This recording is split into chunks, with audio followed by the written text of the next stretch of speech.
What is going on, Sharp Football Fantasy family? Is your resident Swami of Konami, Rich Hribar, and we are here on the day of technically the NFL kickoff. There's the Hall of Fame game is tonight with the Browns and the Jets. I don't know if I'll be driving an hour south to go check that one out, but it is technically happening. Some quick housekeeping because the NFL is starting. You got drafts going up. My home league started to reach out to me. The guys started to ask like, "What's the date?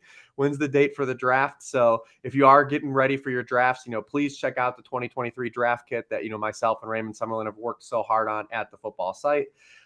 Drafts, rankings, all that stuff, how we're approaching, drafting strategies, everything this year, everything you look for a draft kit. I'm with someone also that has a draft kit of his own. It's famous. It's the late round draft kit. And I am fortunate, to now be doing this almost 10 years. It's crazy thinking about how long 10 years this is. But I originally wrote the Konami Code article for Number Fire. And, not to spoil it, but I am joined by JJ Zachariason. JJ, what's going on, brother? What's up, man? What's up? Yeah, it's very, very crazy. We basically hit the 10-year mark, I think, on that article. It's really crazy to think about, and it's really wild because it's not just something that's like actually had some evergreen ability to it, but like it just keeps growing because we just keep getting more and more athletes playing quarterback.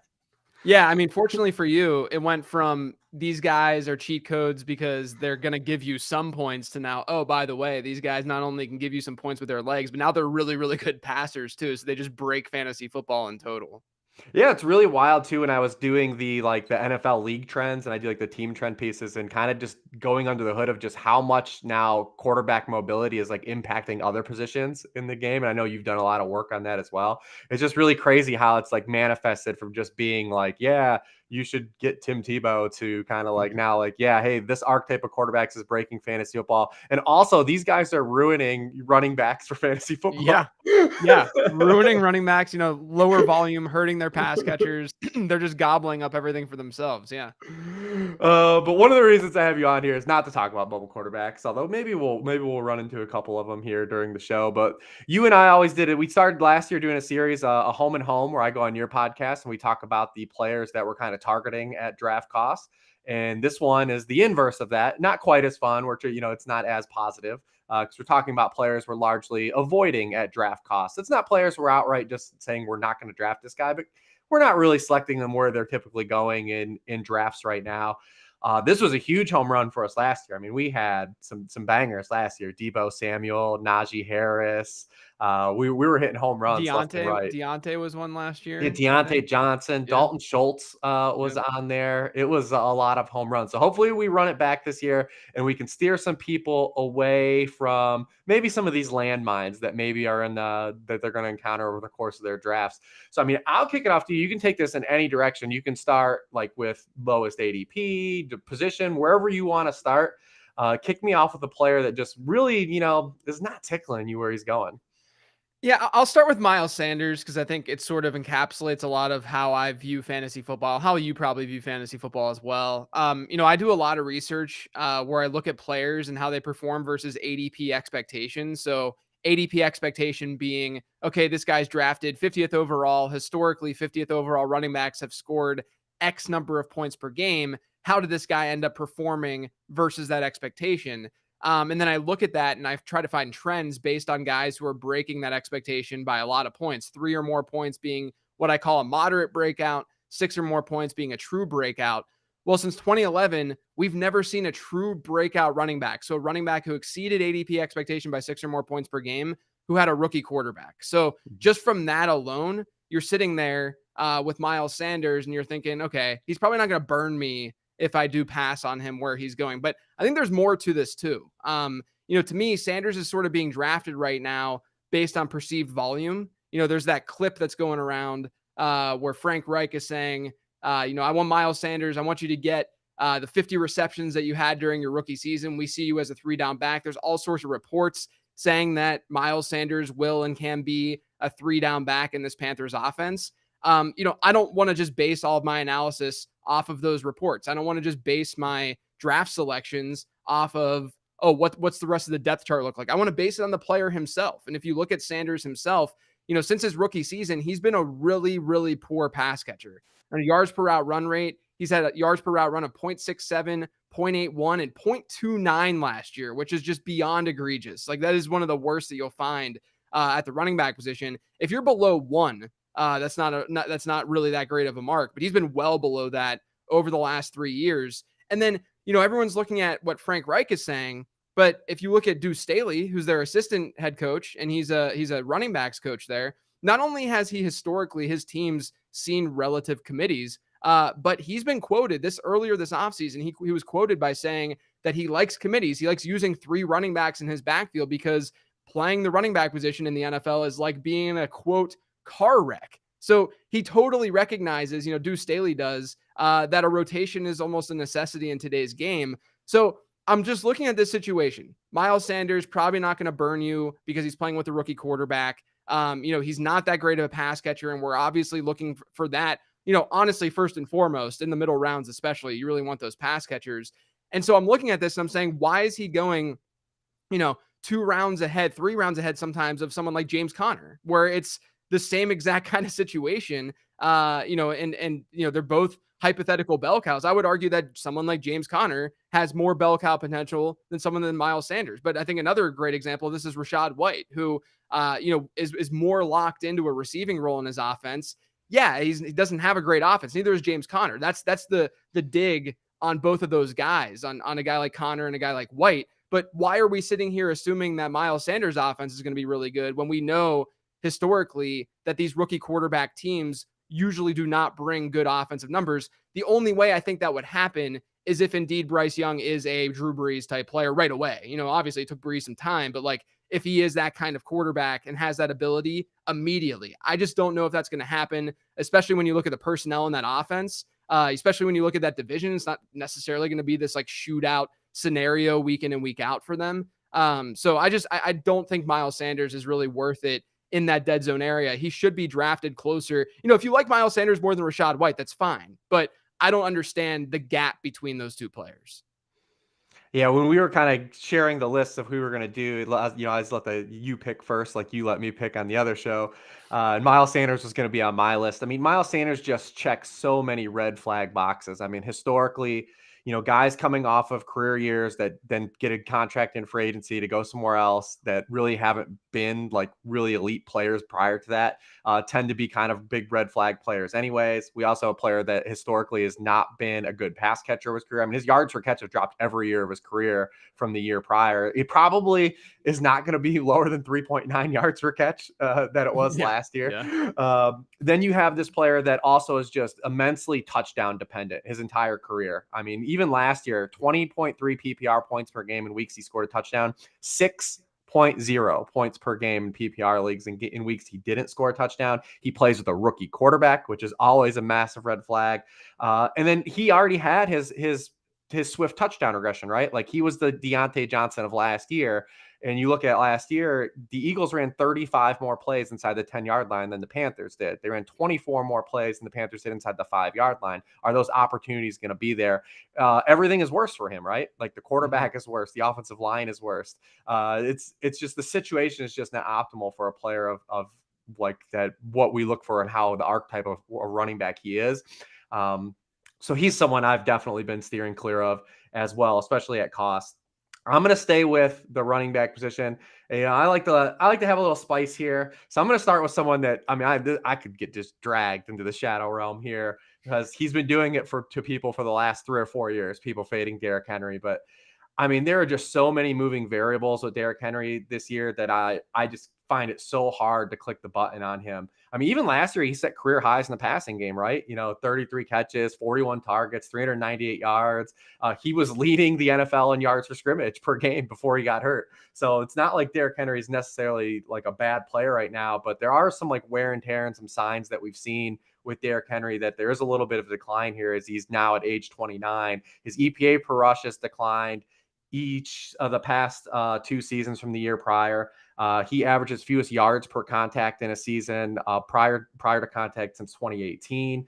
The offensive line looks absolutely just dreadful. It looks worse. They're only bringing one starter back. They add Andre Dillard, who is an underperformer at Philadelphia. We'll see how, their first round pick, Peter Skoronski, plays coming around, but you're counting on a rookie offensive lineman. They lose Taylor Lewan, they lose Nate Davis, they lose Ben Jones, all guys that were, solid performers for that team for years. And then even with the receiving spike last year, Derrick Henry still remained one of the most touchdown dependent fantasy players. I mean, tying into Miles Sanders, he averaged 11.3 PPR points per game in the weeks he didn't score a touchdown, as opposed to 23.5 per game with touchdowns. You add a guy like Tajay Spears. And, is he going to be playing a larger role than just like the Dontrell Hilliard role, like just playing on third downs? Does he get more work? Also, when you look at, when I say Derrick Henry's not only touchdown dependent, he's game script dependent, because he doesn't play on long down in distances. He doesn't play on passing downs. And you look at the Titans schedule, like their opening 6 weeks before their bye are absolutely miserable. They're not favored in any of their opening 6 games. And then they have their bye, and they play Atlanta at home coming out of their bye. Is like that going to be the initial point we circle to maybe potentially seeing Will Levis, right? And then if we do see Will Levis, like all bets are off on what we see.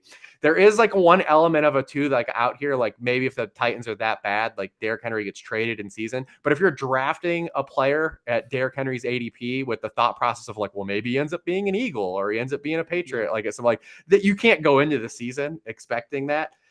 So listen, I expect, Derrick Henry to maybe, make me look like Josh Norman, trying to tackle him out on the edge. But I just think that there are just too many moving variables for me right now to pick him at his current cost. Yeah, he was someone that was on my players to avoid list when I first launched my draft guide. And the only reason why I sort of amended that last week is because there are so many question marks right now happening around the other running backs that are sort of going in that range. And so I can understand then if someone is trying to force the issue at the position to go with a Derrick Henry over a Jonathan Taylor, over a Josh Jacobs, over Breece Hall, only because of those, circumstances, right? If you're worried about those guys playing or not playing, I think the offense is just has a chance, even with DeAndre Hopkins, has a chance to just be really bad. The offensive line basically ranked dead last for a lot of preseason rankings right now. Since 2011, if you look at top 30 picks, running back picks, so these are early round picks, as I call them. Only 26% of them in the early rounds, running backs in the early rounds, hit 16 or more PPR points per game when their team finished 20th or worse in touchdowns per game. When their teams were top 10 in touchdowns per game, that goes from 26% to 75%, and basically giving you an RB1 season. So that team environment matters. And I agree with you. I think there's a lot of question marks right now with Henry. And I just did an early season schedule analysis episode of my podcast, and he was one of the dudes that I called out because there could be some really scary game scripts early on in that season. And we know that he's just not that guy for them. All right. So take us in another direction here. Where's your next guy on your list? I'll go with the quarterback position. This is sort of philosophical for me, but I think it's something that needs to be driven home. You see this often with Kirk Cousins in particular, which is why I'm going to shout out Kirk Cousins here. You see this often. You could go on Twitter and find it immediately. But people will say Kirk Cousins is a value because he's being drafted at, say, QB11, QB12, and he's finished as QB12, QB12, and QB11 over the last 3 seasons in points per game. So obviously he's a decent value because you know that he's likely going to give you that production. If you're trying to beat average draft position at the quarterback position, sure, Kirk Cousins has an opportunity to beat ADP where he's being drafted right now, but I'm not simply trying to beat ADP at the quarterback position in fantasy football. I want my guy to have true top 5, top 6 at least upside, especially my managed leagues. Obviously a guy like this can have spiked weeks, and it's a little bit different in best ball when you're trying to stack and all that sort of thing. But when you're looking at a plug and play starter in fantasy football, why are you striving for a low end QB1 season? Cousins has never given us more than 1.4 points per game with his legs in a single season, which is a pretty low number. We know he's not a mobile quarterback. We know that pocket passers just inherently have cap ceilings in football. And then all the while, Minnesota is sort of like this lower key regression candidate offensively. I say lower key because it's not like, I don't think it's like super, super dramatic, but last year they were 14th in yards per drive. They were 17th in scores per drive, but they were top 10 in touchdowns per drive. So they were converting at a pretty high rate last year. Those drives and those scores and the touchdowns, that generally regresses year over year. Bottom line, with a guy like Cousins, I want someone with legit 21, 22 point per game upside. I don't think Kirk Cousins has that. If you're talking super flex, totally different story. You kind of want that stability at times, especially in your QB2 spot. If you do get a higher variance player with him, that's totally fine. But if you're looking at a single quarterback league, I just don't see why you're striving for low end QB1 production. Yeah, it's kind of one of the things, even being like a kind of a Geno Smith stan, like the one thing about him is just like, well, it's just like a safety play, right? Yeah. But Kirk Cousins in particular, yeah, I don't understand why he's going ahead of guys though, like Geno Smith and even Dak Prescott, like, and he regularly does. I don't think a lot of people realize that like Kirk Cousins low key had one of his worst seasons of his career last year. And that's probably why, the Vikings are kind of in this limbo spot of trying to figure out what they want to do. It feels very Derrick Carr-ish of last year. Like if the Vikings have like all this regression and they won all these close games, they blitzkrieg teams in the fourth quarter and all these jailbreak game scripts. But like, if they don't have those high variance outcomes swing in their favor, is there like a point of the season where they just move on, right? Like the Raiders did with Derek Carr. Like that exists in the range of outcomes. It's definitely non-zero. But he had his lowest completion rate, his lowest touchdown rate since joining the Vikings. His 7.1 yards per pass attempt matched his low since joining the Vikings. And it was all just volume driven. Like, are we going to be able to get those same game scripts? Right. They were a team that popped up in my team regression stuff too. The first 3 quarters of games, the Vikings averaged 147 offensive yards per touchdown. It was at the bottom third of the league. In the fourth quarter, they averaged 92 yards per touchdown. Yeah. They led the NFL with 19 fourth quarter touchdowns. Like, it's so hard to just rely on that, something like that being stable and static. And Kirk Cousins does have like a longer history we can draw back on and say like he's been fine. So like, I don't think he's gonna like kill you. And the Vikings do have like an overall favorable schedule, so I don't want to drag them down for like being like a major regression team. But just the way that the Vikings scored points last year and accrued their game scripts, like it's really just hard to say like this is what's going to happen going forward. So yeah, I mean, I'm totally with you on that. They're just a real hard team to diagnose in general, outside of Justin Jefferson, because you have Alexander Madison stuff, and he's more. Thankfully, neither one of us are talking about Alexander Madison here too, because I think people are tired of hearing about it. But they're a tough deal. I mean, I do have one Viking, so let's just do it. I do have one Viking, so I will stay with it. And it's TJ Hockenson. So you look at TJ Hockenson, it's the same stuff, right? When you look at TJ Hockenson when he got traded to the Vikings, he helped people win fantasy championships. There's no doubt about it. He actually combated Travis Kelce in the fantasy playoffs. And if you had Hockenson, or if you had a George Kittle, you were able to kind of even maybe potentially take Kelce teams down in the fantasy playoffs. But you look at just the counting stats from week 9 on when he joined the Vikings, he was second among all 10 tight ends and targets behind Kelce, second in catches, second in receiving yards. He had 21.8% target share, which is solid.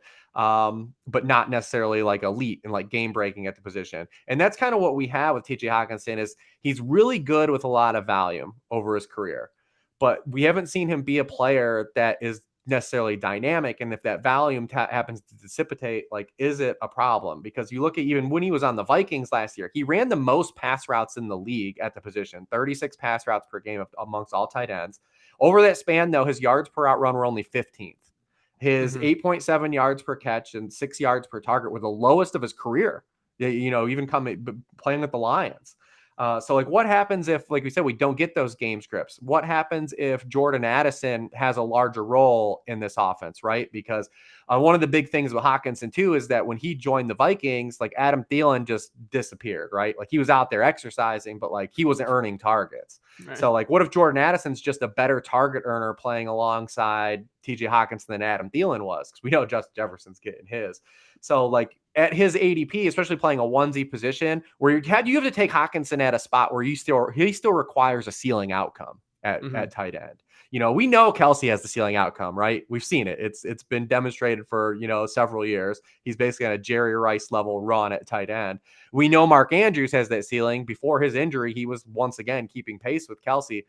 A lot of these other tight ends are very scattershot. And even when you compare Hockenson to someone like George Kittle, like, is he going to give you those spike weeks, that George Kittle will give you? So I just find myself, I'm not necessarily like completely out on like Hockenson being a viable player, or like you're going to be like super mad you drafted him. But I don't really think at the tight end position, especially with the wide receiver meta being what it is, where you have to take Hockenson over a point where good wide receivers are coming off the board and inherently good running backs.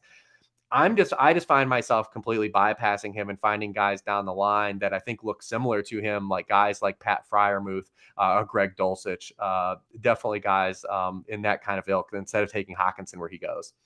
Yeah, I remember at the end of last season, you do a lot of the recapping, you're looking back and you're looking at just the narratives that are out there about these players, because it's like the first time that we're really, really digging into like buy, sells, and dynasty, right? Like we're really digging into like guys that we're looking to trade away and get. And one of the players that was super, super hot from like a hot topic standpoint was TJ Hockenson, because he ended the season so strong from like a points per game standpoint, from a volume perspective, all that good stuff. But it was pretty wild to me, because I think that the narrative of Hockenson was that when he got traded, he got so much better as a player, but his yards per route run was not any different from Detroit to Minnesota. Like nothing really changed there. Yards per route run, obviously being a pretty predictive metric. He's just never been that elite. Like you can make the elite argument in terms of like skill set for a George Kittle, for even a Dallas Goedert. Dallas Goedert has shown that spike and that efficiency in yards per route run. It's just not been there for TJ Hockenson. So I think there's a lot of volatility to that target share number. And that's a little bit frightening. Obviously he could just do what he did last year, like you said, if Jordan Addison doesn't live up to expectation. But, I'm banking on Addison, who's one of my highest rostered players this year at this point. I'm banking on Addison being better than what an aged Adam Thielen was last year. Yeah, you've already made your bet. Yeah, right. All right, hit us with another guy. I'll stay with tight ends. I'm going to go with George Kittle, another guy sort of in that range, in that right after the elite guys go off the board range. Dwayne McFarland of Fantasy Life tweeted this out like last month, but Kittle, when all four of their big four were healthy and playing, so that's CMC, Deebo Samuel, Brandon Ayuk, and Kittle, when they were all playing, he had a 13.7% target share, which is pretty horrific. This is just not what you're looking for.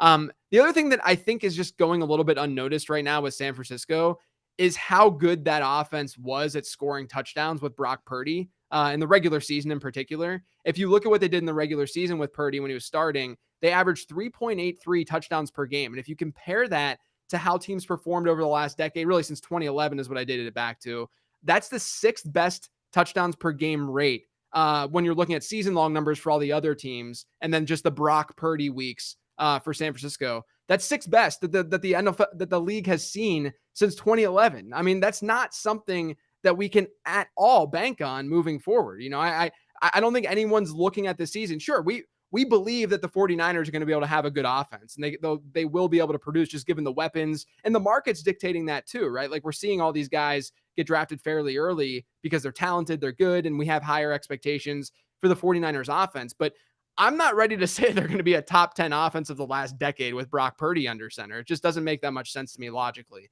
So then you also look at Kittle, what he did last year with Purdy, very, very touchdown reliant, even though his points per game averages weren't that bad. He had those pretty big spiked weeks, but he was really touchdown reliant. 54% of the 49ers receiving touchdowns with Purdy last year down the stretch went to George Kittle, which is just a number that is not going to be sustained, right? So I just see a lot of regression there in general. And like you said with Hockenson, he's going in a range, Kittle's going in a range where there's just a lot of good wide receivers, and you're going to want wide receivers. It's just not only a year where they're going earlier and earlier, but it's a good spot in general where historically, and what historic trends tell us, it's a good spot where wide receivers end up breaking out. And so you're missing out on those guys from an opportunity cost standpoint when you get a player like Kittle. Will he have spiked weeks? Is he a little bit easier to draft? He's actually a lot easier to draft in a best ball format than a regular managed format, for sure. But I just don't know how I could have that much confidence in him given all that information. Yeah, I mean, I think we got a pretty good grasp on like what the George Kittle experience is, and it's a bummer because I hope we don't continue to have it with like Brandon Ayuk, like because this team has so many good talented players, but there's been such a restrictor plate on these guys for fantasy football because seemingly when they all play, Deebo Samuel is the most involved guy. But like we've seen it again with Kittle, he had 6 games as a top 6 scorer last year. 4 of them were good enough to be first or second that week. Like you're getting those monster weeks to win you games. But then he also had another 6 weeks as the tight end 20 or lower. He also missed multiple games again, which is something that is part of the George Kittle experience as well. I think that he's a guy when I look at like kind of where we've been drafting, because everyone kind of has up until this point has like best ball brain. And like this last month is not. It's a lot of people are going to be drafting their season-long leagues. And George Kittle is such an easy guy to click the button on and to add to your best ball portfolio, even when he has kind of a sketchy ADP, because you inherently are taking multiple tight ends anyways in these drafts, because you have to. And then the spike week factor. So you just take them as they come. And then the low weeks, hopefully your other guys at the tight end position are, accruing points and contributing. But when you get into these weekly formats, you're talking about the opportunity cost, then the lineup cost, because you're never going to bench George Kittle, obviously. Like he's just going to be in your lineup every week. He's an easy guy, I think, to just say like we've done this. And I feel like everyone that drafts him like hasn't drafted him before, because we've all had the George Kittle experience. Yeah, exactly. I'm going to, let's see, I got 2 guys left. I'll stay with a guy that's probably like not, maybe I should have started him because he's the lowest probably ADP guy we'll talk about altogether, and that's Daniel Jones. I know he's a huge guy that like a lot of people are banking on breaking out. He kind of broke out last year. We saw with Brian Daboll, him improve to QB10 in points per game. He was finally unleashed as a runner, something Daboll did with Josh Allen. It was kind of an offensive necessity, but also we like to see coaches use their players correctly. And Daboll kind of did that year one. So he has that going for him. And they improved their weaponry, right? Like no matter what you think about what we're going to get out of Jalen Hyatt, but they had Darren Waller. So a lot of people think Daniel Jones is trending up, but I'm pretty cautious on him right now. I mean, he's definitely due some efficiency regression from like a passing touchdown perspective, which is crazy because he didn't throw many passing touchdowns last year. He only threw 11 passes into the end zone last year. 31st in the league. It was only 2% of his pass attempt total. It was the lowest rate in the NFL, but he had the highest touchdown rate on those throws. He had the highest touchdown rate on throws inside the 10-yard line, even though he only threw 20 passes there. But what I'm really concerned about Daniel Jones with is the Giants in general. They had the easiest schedule in the NFL last year, and that's just not happening this year. They actually have our 32nd ranked passing schedule on the site. Daniel Jones had 7 QB1 scoring weeks last season. They came against the Jaguars, the Colts, the Lions, the Bears, the Vikings, the Commanders, and he had one against the Eagles because he had he had that rushing out. He had the 9 rushing points that game. The Eagles were the only team in that group that were higher than 17th in passing points allowed per pass attempt, and the Commanders, Colts, Bears, and Lions were all 26th or lower. He faced just 4 defenses that were top 10 defenses against the pass, and only one of those weeks did he finish higher than QB 17. It was that Eagles game where he had the rushing touchdown.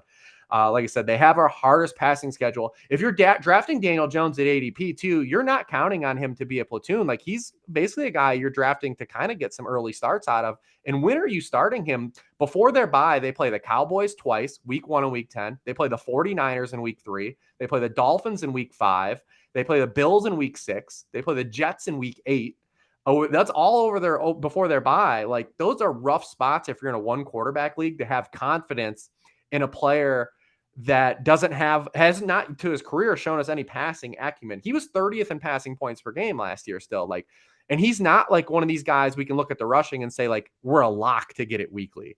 Like, it's not like a Justin Fields. He's not like he has Konami ability, but he's not like one of the throwback Konami guys that like Taysom Hill is going to run this week if he's starting.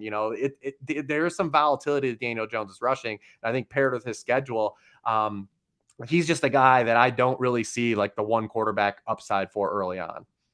Yeah, it's surprising because, obviously you're coming from the perspective of like, you understand the rushing component for quarterbacks and the importance of it more than anyone else in the space, like period. And so the fact that you're saying that is definitely, I think even more important. He's also a player, if you look at rushing touchdowns last year at the quarterback position, he exceeded expectation most of any quarterback in football in the rushing touchdown column. So there's gonna be some regression there.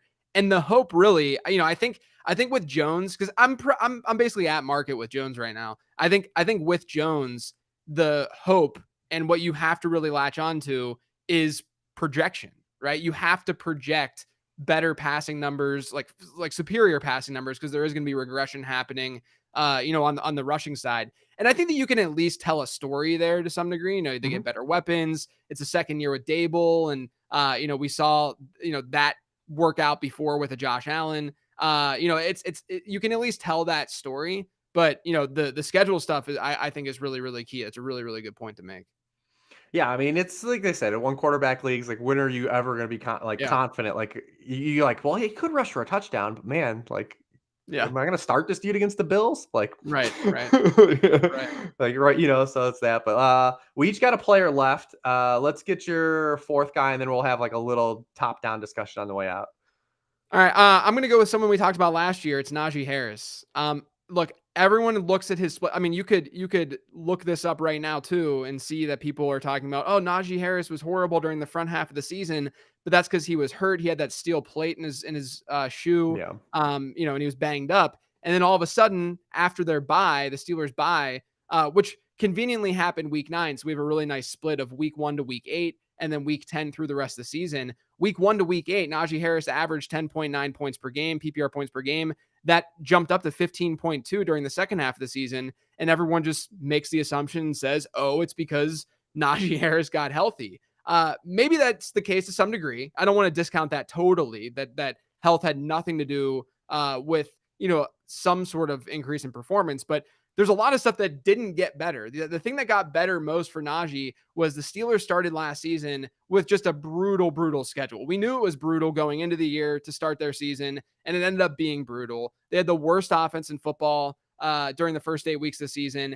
Then they had that week 9 bye, and then out of the bye, not only did Kenny Pickett start starting for them more consistently, but on top of that, they faced an easier schedule. They were scoring more points. They ended up going from the team dead last in yards per drive to being the team third best in yards per drive, behind only Detroit and Kansas City during the second half of last season. They didn't convert very well, but they got way, way better offensively. And what ended up happening is, on a touchdowns per game rate, Najee Harris doubled that number. It went from about 0.4 to 0.8 from the front half of the season to the back half. And that was really the big difference in his production last season. It wasn't really that he got so unbelievably more efficient, or that he was so much better per touch or anything like that. In fact, if you look at what happened to his backfield share, it got worse. I mean, we saw his running back rush share in the front half of the season go from 77.4% per game to 68.2%, and then his target share went from 9.6% to 8.5%. And people are like, well, why is that happening? Jaylen Warren is why it's happening. Warren, during the front half of the season, had a 5% target share. Back half of the season, that rose to over 8%. So all of a sudden, the Steelers start using Jaylen Warren a little bit more in that offense. They were using him, and they very well could this season, using him in the 2-minute and 4-minute offenses, and that could really limit Najee Harris's upside. I really look at Harris. The Steelers' offense in general, I think, is going to take a step. It's an offense that I've invested in this year because I think that we're going to see some progression and regression in the passing game, obviously, too. The way that they scored touchdowns last year really, really skewed towards the ground versus the air. But if you take a step back, and maybe this is a little bit too bold of an arbitrage play, but is there that big of a difference between Najee Harris and David Montgomery? Is there that big of a difference between how they're going to gobble up work in their backfield? David Montgomery could realistically end up seeing a lot of the early down work in that offense, while Jahmyr Gibbs is seeing a lot of work through the air, sure. But we don't know exactly how much work through the air Najee Harris is going to see. He didn't hit a 10% target share last season. David Montgomery could hit a 5 to 10% target share in his offense, and he's in a much better offensive environment where they're going to be at the goal line more frequently than the Steelers likely will be. So I just, I think that he's fine where he's ranked within the position, because you get a pretty flat landscape at running back after, maybe that Gibbs range ish. Once you get into the Etienne, Najee Harris area, it just starts to get flat. And so I would rather, instead of drafting those players where they're going, even though I have them ranked similarly, within the position, I'd much rather opt for the wide receivers there and then get some of these arbitrage running backs you can get in the middle rounds. Yeah, when you look at Harris, I mean, it's just like the token guy, like you kind of brought up with Kirk Cousins, where like Harris is gonna be like the RB10, right? And people are like, oh, beat ADP again. Like, but like he's such a baseline player in terms of like he does a lot of things like functionally okay and to good, but Yeah. nothing great. And that type of player is always at a risk of losing kind of touches, especially on an offense starving for players that have any explosive capability on offense. I mean, when you look at the Steelers, their offense, and you say, like, where are the big plays going to come from? Obviously, we know George Pickens is going to be running his 20 go routes a game under Matt Canada, but like Deontay Johnson hasn't been like a splash play player at this point of his career. Pat Freiermuth definitely is a guy I like, but, definitely is not a guy, like we said, maybe he doesn't have like that Kittle type ceiling where he's going to, catch a 6-yard pass and then get the 30 yards after the catch. So like you look at it, it's like, man, like Jaylen Warren, like is the kind of one spark plug guy they have. Like there's a reason why Jaylen Warren, as the season progressed last season, his role increased because they were just lacking guys that had any type of juice. I mean, you look at, there have been 74 running backs the past 2 years with 100 or more carries. Najee Harris has a run of 10 or more yards on 8.1% of his carries. That ranks 60th among that same group. Not only is that 60th out of 74 backs, no running back with as many carries as Harris has a lower explosive run rate. The next closest is A.J. Dillon, and he has 211 fewer carries than Najee Harris does the past 2 years. Then you say, like, when you have a player like this and you start to reduce that workload, right? Because it's kind of like we talked about, like Hockenson too. Yeah. Like when you start to reduce that workload, that everything's built on volume, it comes down. Harris played 217 fewer offensive snaps than he did as a rookie. He ran 129 routes on third down as a rookie. He ran just 48 pass routes on third down last year. He already lost that role. He lost that long down distance role. So, I mean, when I look at him in ADP and I'm like, all right, like, what am I really getting? Like, is this guy going to destroy me even if he's fine at ADP? Like, he's an okay pick. We've seen the corollary where people try to compare him to Josh Jacobs of last year, and like people don't remember, and it's fitting that it's the Hall of Fame game is tonight because this is when the Josh Jacobs fell off the face of the earth, in fantasy football. Josh Jacobs fell to the 7th and 8th round. Like Najee Harris is not going to fall like to that degree because Josh Jacobs was such a home run because he was great for robust drafters that drafted robust running back style until the Hall of Fame game. And then he became an anchor RB, 0 RB hero for teams that drafted afterwards. He covered basically every, structure. But if you are taking Najee Harris, you're taking him basically at that robust kind of RB zone, right? And like, or you're taking him as your RB1, which probably isn't the greatest thing either in spots. I've been waiting since the Mixon news for Mixon to completely jump Harris, and it hasn't happened yet. It's gotten tighter. I still expect Mixon to jump Najee Harris. I would outright rather have Mixon than Najee Harris. Yep. So we'll see where that falls. But yeah, I'm totally in lockstep with you. Yeah, and the thing with the Jacobs connection that people are making, look, if you don't think that Jaylen Warren matters to this offense, then you probably are fairly bullish on Najee Harris, you know? But I think the massive difference is that last year we were talking about Amir Abdullah with Josh Jacobs when Jaylen Warren is like what he did during his rookie season is much greater than what we've seen from Abdullah, throughout his career, or even like a Brandon Bolden or whoever the heck was in that backfield, potentially taking that passing down work. I think the threat of Jaylen Warren is much, much greater than anything Jacobs was facing last season. Yeah, I'll bring it home with one last guy, and it's a running back. It stinks because like we didn't have wide receivers yet. We're gonna have a little bit of wide receiver discussion, but my last guy, I found like I haven't drafted him once yet, and maybe I should just get Adam for the best ball portfolio, but I haven't drafted Travis Etienne once this entire offseason. And you look at Travis Etienne, he's a nice profile, right? Like he was a first round pick. He's an explosive running back. 51% of his yardage came on carries of 10 or more yards. That was 10th in the league.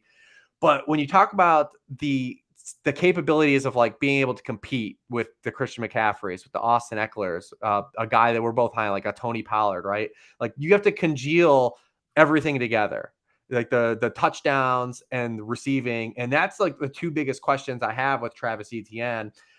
You look at last year, he had just 4 touchdowns on 22 carries inside the 10-yard line, 2 of 10 carries inside the 5, 2 of 5 from the 1-yard line. League conversion rates were on those carries were massively higher. And you say on one hand, that's good, right? Like he's just a better bet to have efficiency. Like regression's going to spike. But on the other hand, we only have a 1-year sample, and this coaching staff may have looked at that. His 1-year sample may have compromised that role moving forward. You look at Tank Bigsby, he was great in short yardage situations as a prospect. He converted 78.3% of his short yardage carries into first downs or touchdowns last year at Auburn. That was 7th in this draft class. And then you look at Travis Etienne. If we lose these goal line carries, like, are we going to have some receiving to fall on? Well, he didn't have a single game last season where he had more than 3 catches. He ran 314 pass routes, which was 12th at the position. Trevor Lawrence was one of the lowest quarterbacks at targeting running backs in the passing game, and they added a better target in the offense in Calvin Ridley. So even if we say like Travis Etienne has more capability as a pass catcher, and he was 94th among all running backs at PFF, your receiving grade, from a target tree standpoint, like, he's just not going to jump Calvin Ridley. He's not going to jump Christian Kirk. He's not going to jump Evan Ingram. So at best, we're talking 4th. Is he even going to jump Zay Jones? Probably not either. And then also, this is another team that I look at and I say massive offensive line problems. Obviously, we know Cam Robinson suspended. They lose Juwan Taylor. They're going to be starting a rookie on their offensive line.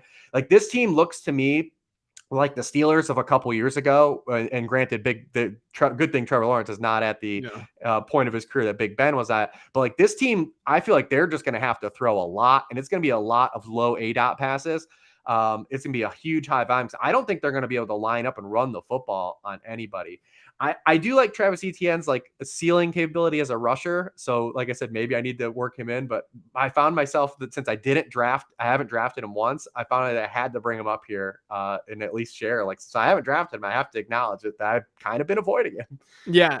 Yeah, well, it's funny. I just talked about Najee Harris, and then we're talking about Travis Etienne, and Jaylen Warren and Tank Bigsby are 2 of my highest rostered players in best ball this year, just because they're going to have some roles. There's that upside with an injury of what happens for them and then becoming potential bell cows. I really liked Bigsby, too, as a prospect. You had a heavier back, 210-ish, who also caught passes. It's that simple sometimes, that combination of guys who have good reception shares, best season reception shares, who also are, on that 210 plus scale. They usually hit at a pretty good rate. And Bigsby obviously had decent enough draft capital on top of that.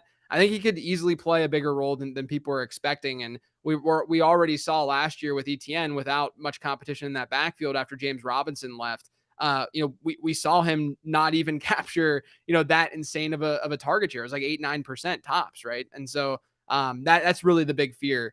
There's this idea that Etienne's this great pass catching back, but that's not really, he's just explosive. That's why he's so valuable. All right, so we're pushing up against here now. One thing probably everyone noticed: neither one of us brought up a wide receiver as a guy we're avoiding. And it's not like we probably don't have wide receivers we're not drafting a lot of, but the guys that we had kicked around naming just like weren't very spicy and like weren't very fun to like kind of call out as like avoids anyways. Whereas like we added a little flavor, at least to the other guys.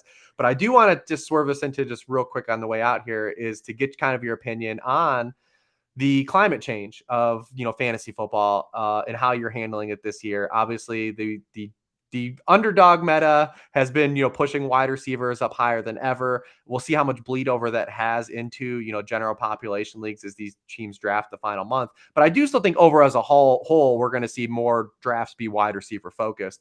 I kind of want to get your take on like, is it a situation where you're looking to kind of zig when other people are zagging? Is it a situation where you're like, no, this all checks out, like we should be valuing wide receivers at this point? I just kind of want to get your overarching thoughts, like how you're handling the big wide receiver push of 2023. Yeah, to me, this is something that a lot of us have talked about for years now, just in terms of what's optimal. I feel like a lot of people are just learning, and this is no shade to anyone who is, because they're not as in the weeds as we are with this stuff, and I wouldn't expect anyone to be. But a lot of people are learning about like what hero RB is, what anchor RB is. And like realistically, it's something that has been fairly optimal since like 2014, 2015. Like this isn't anything that's necessarily new. Now ADP shifts and the market shifts. And now you sit there and you say, oh, should I start zigging while everyone's zagging?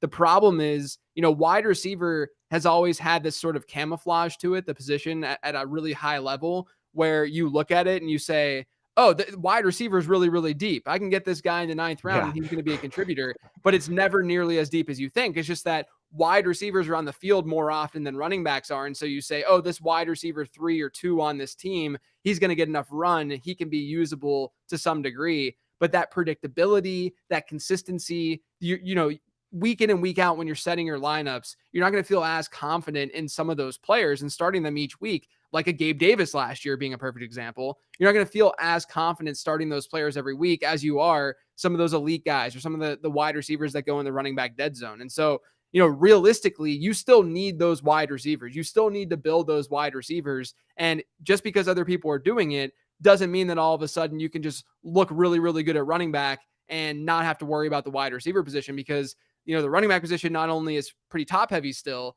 but a lot of people have talked about the running back dead zone, and obviously this goes hand in hand because this is all about opportunity cost, right? At the end of the day, we're saying we're going to draft this wide receiver. What are we foregoing when we draft these wide receivers? A lot of people are like, oh, the running back dead zone doesn't exist this year because the running backs are being pushed down more as wide receivers are being pushed up.